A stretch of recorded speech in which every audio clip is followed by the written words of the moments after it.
I went in as someone who enjoyed what I saw previously and I was ready for what's next. I'm exiting most likely a hater.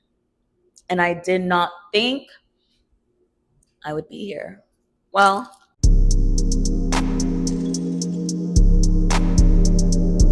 heading into season 3, everybody online was saying that it's giving one battle after another. I didn't care. I didn't give one. I liked the movie. I like the style.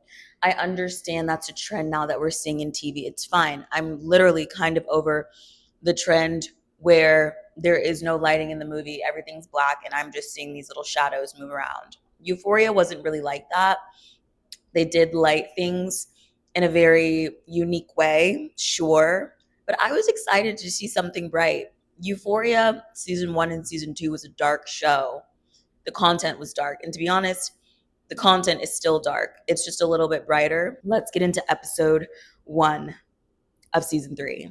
For the first 30 minutes, we're getting the backstory. They have filled the plot hole of Rue owing Lori $50,000, and now that has turned into like whatever million. Rue is now working for Lori. Rue is being a drug mule. I actually learned what balloons were.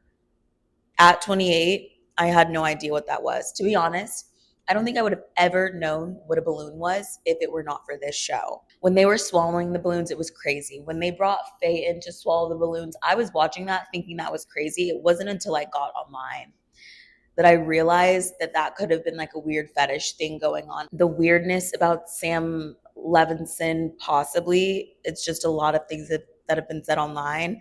I'm trying to like remove that from my recap, but it's getting really hard. It's getting really hard. He notoriously does not have a writer's room. He wrote all of this himself. He thought all of this up himself. I mean, obviously, there's art directors and people like other collaborators, but like a large chunk of this was just him. Anyway, I learned what balloons were. I threw away all of the strainers in my house. We got caught up to speed with where everybody was, what everybody had going on. And it kind of made sense for where they were in life. The one that doesn't make sense to me is Jules. I feel like making Jules a sugar baby when she's obviously a really talented artist and ambitious and in art school feels a little bit lackadaisical. Rue is a drug mule. Fezco is in federal prison. Ashtray has passed on. Cassie and Nate are getting married. Cassie is a stay-at-home fiance who's pursuing OnlyFans. And Maddie is an assistant to an agent. And you know what? It's fine. All this makes sense. They are probably about their mid 20s. They're figuring life out. In your mid 20s, you're still probably figuring things out. We got 30 minutes of backstory. We got backstory from everybody. I appreciated it. And then we get into the real meat of the season. And when I say meat, I really mean Alamo. What a meaty man. He is really something else. Also, he's British. Drewski was right. After the Where Are They Now has been answered, Rue does a deal for Lori with Alamo, the owner of a strip club. We meet Alamo and we meet his team for the first time. Rue is told by Bishop, don't touch anything, don't look at anything, do the drop and get the. Rue says okay. Rue walks in.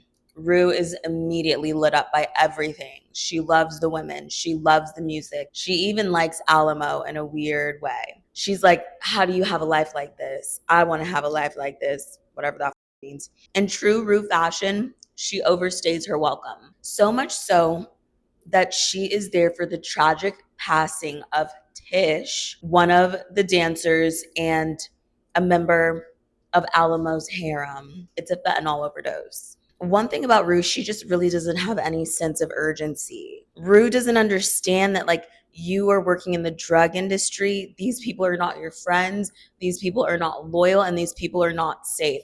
I think she saw melanin for real for the first time in a long time. And it wasn't even that melanated because like none of the women were really melanin, but the men were. And the music was good. And maybe she felt a little bit connected to her culture. She wanted to hang with a bad bitch so bad, and the bad bitch being Alamo. But yeah, honestly, to me, episode 1 was pretty good. I was into it. The cinematography was good. The acting is always good. The story's fine. I was very open minded, so I didn't have any harsh words or feelings about this episode. Okay, so episode 2 is where everything changed for me. Again, I went into it very excited, very open minded. They do that thing where we get a little bit of backstory about one of the characters' lives. And this episode, it so happened to be Maddie. They caught us up to speed personally on what she had going on. She was an assistant to an agent. She got the job. She got her foot in the door. She is a boss. She is ambitious. She is driven. That's always who she's been. To see her like this as an adult, it makes sense. It feels good. I am rooting for her. Maddie saw potential in an OnlyFans creator. She built her up, built her up, built her up. She used her connections to try to get her even more growth. She flew too close to the sun. Her boss found out and said, Maddie, you cannot represent this girl. Maddie used logic and she decided to not represent her. Honestly, I wouldn't even call that logic because this girl was on the up and up and up and up. She decided to play it safe. But Cassie sees the life that she created online and she reaches out on some, hey, big head. After a few Aperol spritzes, Cassie is being very open about the fact that she thinks that she's the shit and people need to know her more and she needs help with people knowing her more. Maddie says, is Nate okay with this? Cassie says he's so supportive. And to be honest, I wouldn't say supportive is the word, but he's not closed off to it. And also, is he just straight now? But this is also where things get a little tricky. And it makes me feel like Sam Levinson is just trolling every kind of community there is. Let's start with the sex worker community. Cassie has the house. She has the car.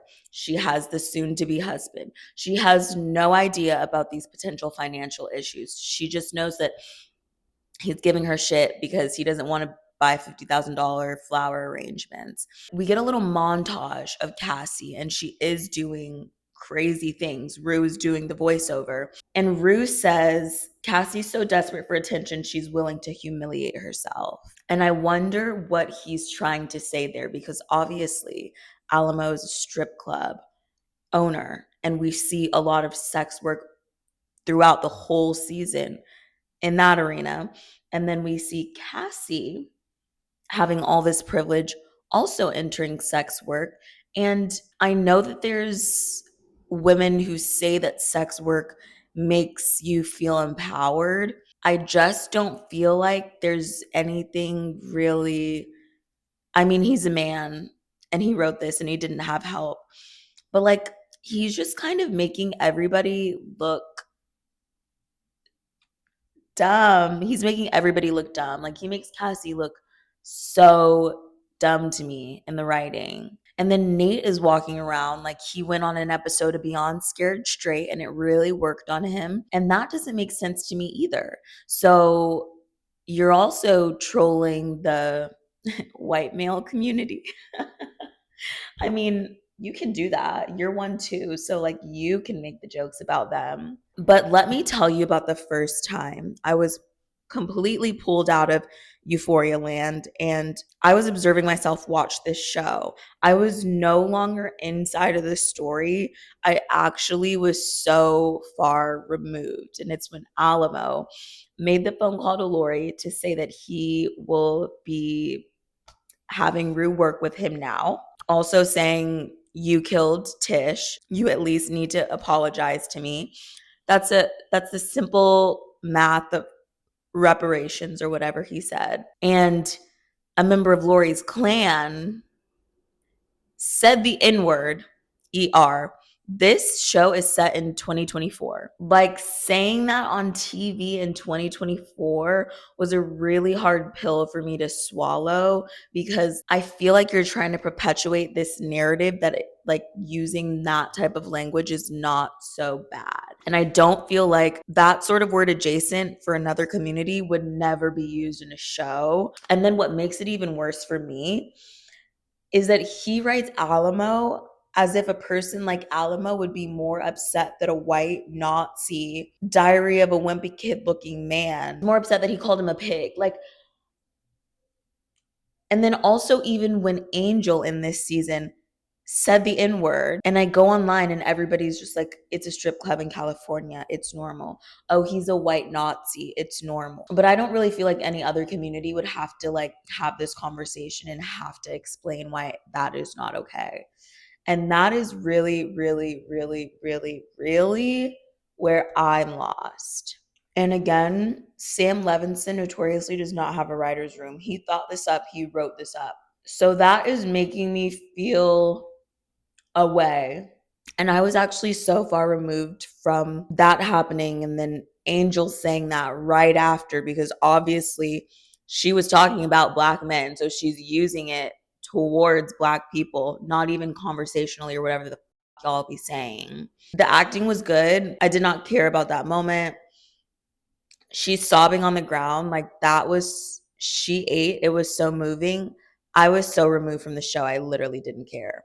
She got sent away and she was being trafficked. I didn't care. I literally didn't care. And I shouldn't be that offended that I'm like removed completely from the show.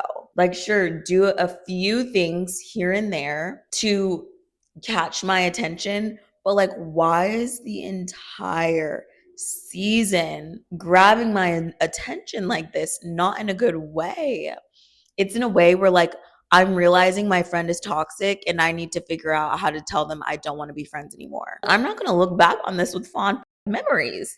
Wait, mind you, Angel and Rue sort of have a thing. Rue drops Angel off to never see her again because Angel literally said that she'd never be coming back.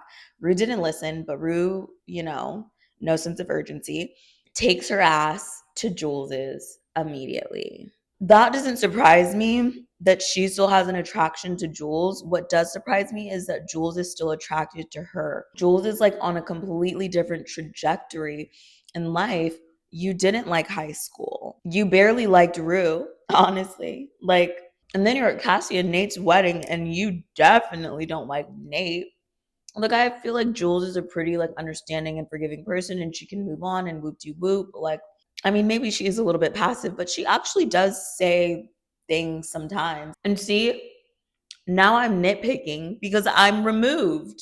And on the topic of Nate and Cassie, Nate confronting Cassie in front of their friends is, there is no tact in this show. Do you see how my mood has switched? I don't even want to be this person. I don't even want to be this person.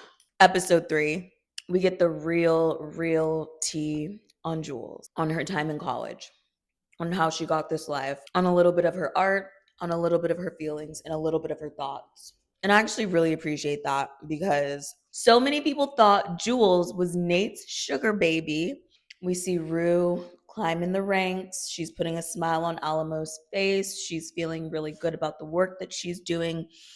And she's also immediately yanked down from the top of the pyramid. I think Rue has this false sense of power because she is the handler of the strippers. She's not sexualized by the guys, but she also cleans pig shit. You know what I mean? And to be honest, they're kind of loyal in that sense. They're not letting her get too close. Like, you know how some people will let you get really close and they'll switch up in the end?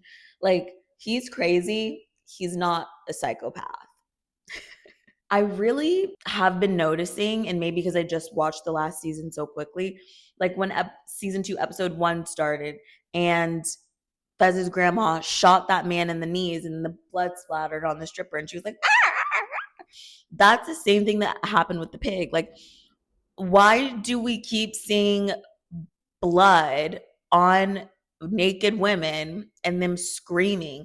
That's literally how he ended this episode, with Cassie crying on the floor while Nate was getting his ass handed to him. I'm like, that doesn't even make sense. Like, I want to like Cassie. I can like Cassie. I could like her more if you just gave her more common sense, because it just keeps feeling unrealistic. But this is the episode with the wedding. When the wedding is starting, everybody's stepping on necks and the dresses playing Under the Sea. You mean to tell me that Jules and Maddie are showing up to Nate and Cassie's wedding? No conversation, no explanation, no nothing? Sure, that's what a 17-year-old Maddie would have done, but she's obviously grown up. And this wedding was so incredibly outrageous. This ice sculpture, the weird dance, Cassie finding out they have no money at the wedding and spazzing when that woman was going off on Cassie and Cassie was acting dumb. That was the most intelligent thing she's ever done. But again, Cassie crying on the floor while Nate is getting his ass handed to him. It doesn't make any sense to me. I'm like, why do you like women are not powerless? Women don't always have to be in pain. Stop it with the blood and the screaming and the nudity all at once. It's weird. This episode had so much going on that I was fatigued. This episode is like paying attention to the news in America in 2026. It's overbearing. The way that Sam Levinson is hammering this shit onto us, it's giving Project 2025. Episode 5 came out last night, but I don't have the capacity to give you guys the think piece that I need to think up on about it. And also there's going to be a part 2 to this. So you guys just wait. They don't love you like I love you. Okay, episode 4. I'm not even gonna lie to you. Episode 4, like I was so back a little. But this is the halfway mark of the final season. And yes, I'm saying the final season because Zendaya said it. Is this the last season? I think so. Yeah. I never want to ask. The interrogation was brilliant. Rue becoming a snitch was brilliant. And that was honestly the setup that we needed. I will say episode 5 lost me again, but the decision to make the pivot like that at episode 4 really is the reason I came back for episode 5. Rue has become a snitch, and sure, she's being a little weird. Like I think that she's doing a pretty okay job. Well, but Cassie leaving Nate also made a tiny shift in the way that I saw Cassie. Wow. Okay, episode 4, pivotal. And the pivot that happened with Cassie also made me feel a shift with Cassie and Maddie. And then we also saw the 2 little Cassie and Maddies sitting down in the back. I don't feel like that is necessarily a sign that they're going to continue to grow together. I think that it could be a sign whenever their relationship reformed again, but I also do think history repeats itself. So maybe this is kind of like the beginning of a new cycle for them. I don't necessarily think the cycle is going to end well though. On the topic of friendship, Lexi gave Jules this really opportunity to see her artwork being seen by up to 7 million people per week. So you can't assume that it is only 7 million adults. Lexi said the theme is Sunday in the Park and I trust you. And I want to go back to what I was saying about Sam Levinson trolling everybody because like you have never ever once said anything about Jules being trans. Well, Jules did in episode 2 where she said, what, fuck trannies. That was the first time that was ever acknowledged in the show. This episode, her boss sees the penises and Lexi goes, oh, she has a lot going on. She's trans. Elaborate on that. I don't know what that means. But yeah, they may not come back from that one. Another friendship that we will probably not be seeing ever is Nate befriending the best version of himself because the way he was crying on that courtroom floor. The thing is, Nate was introduced to us as an asshole. Nate has always been an asshole. So this sudden switch up does not give me the emotional response for the way that he's acting right now. People slip into debt and you're driving a Cybertruck and you just got $50,000 arrangements, and also Cassie has a really nice car. And on top of that, this property is your product. How did you not know about the white fritillaries?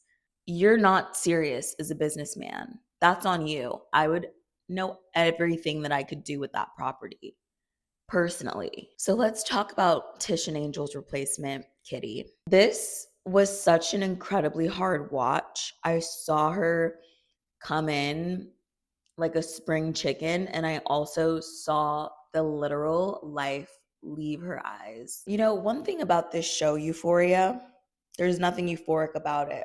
But this season, I'm really, really, really feeling like Rue is trying to balance having security and being loyal.